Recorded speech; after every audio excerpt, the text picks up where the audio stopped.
être sûr que ce qui a été déclaré à Paris, ratifié par les pays de la communauté internationale, qui est devenu donc maintenant un engagement, un droit international, puisse être effectivement vérifié et contrôlé.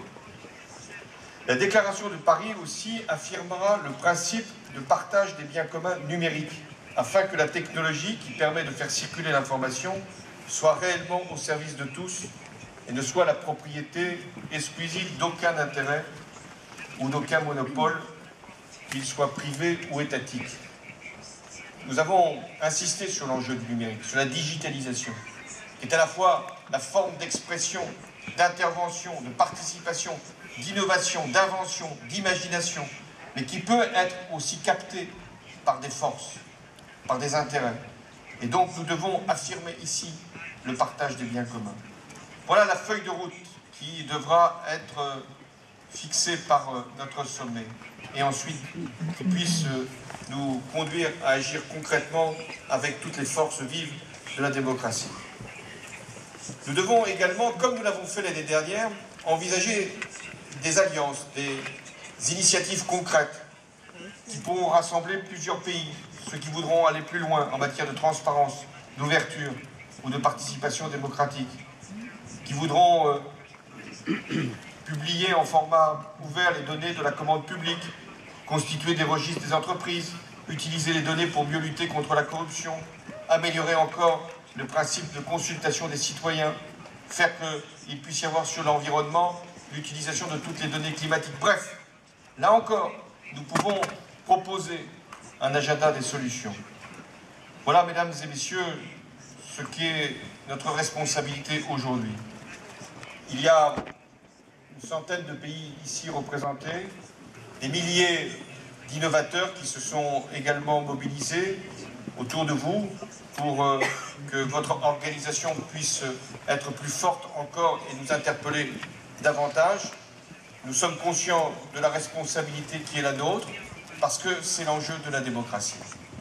Si la démocratie n'est pas renouvelée, si elle n'est pas revisitée, si elle n'est pas appropriée par les citoyens eux-mêmes, les risques de son dépérissement sont possibles. Et sa contestation ne finira pas de monter. Les populistes s'empareront de tout ce qui fait frustration, colère ou insatisfaction.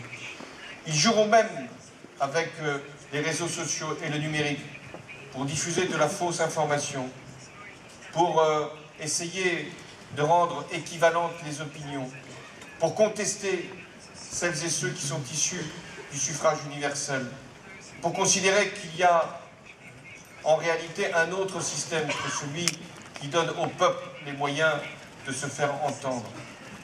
Voilà pourquoi notre réunion n'est pas simplement pour échanger des bonnes pratiques, pour susciter des expériences, pour évaluer ce que nous avons pu définir dans chacun de nos pays. Notre responsabilité est bien plus grande. Ce que nous devons faire, ce n'est pas défendre la démocratie comme si elle était attaquée et nous barricader derrière nos institutions. C'est tout le contraire. Nous devons nous ouvrir, nous devons être transparents, nous devons montrer que nous sommes accueillants à toutes les initiatives, que les administrations, les États n'ont rien à craindre des citoyens, et les citoyens tout à espérer des États dès lors qu'ils les respectent. Ce que nous avons à faire, c'est que les citoyens aient envie de la démocratie, et la démocratie laisse toute leur place aux citoyens. Voilà l'enjeu de ce sommet. Merci.